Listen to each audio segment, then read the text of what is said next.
நண்பர்களே, மீனை பொரிச்சு சாப்பிடணும், பழத்தை உரிச்சு சாப்பிடணும். அப்போத்தே இந்த மீனுக்கு மரியாதை, நம்மளுக்கு மரியாதை. பழத்துக்கு மரியாதை, நமக்கு மரியாதை. ஏப்பா எட்டி எட்டி பார்க்குறாரு? என்னவா அவருக்கு? அப்பா பாப்பா, டைலாக் வேறு தப்பாக சொல்கிறேன் நண்பர்களே. மீனை பொரிச்சு சாப்பிடணும், பழத்தை உரிச்சு சாப்பிடணும். அப்போ தான் அந்த மீனுக்கு மரியாதை. மறுபடியும் தப்பாக சொல்கிறனே. அட கடவுளே, தப்பாக வருது. மீனை பொரிச்சு சாப்பிட்ணும், பழத்தை உரிச்சு சாப்பிட்ணும். அப்போ தான் அந்த பழத்துக்கு மரியாதை, பொரிச்சு சாப்பிட்டா அந்த மீனுக்கு மரியாதை. கரெக்டாக சொல்லிட்டேன்.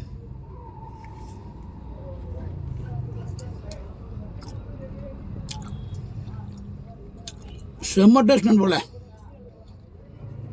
அப்பா.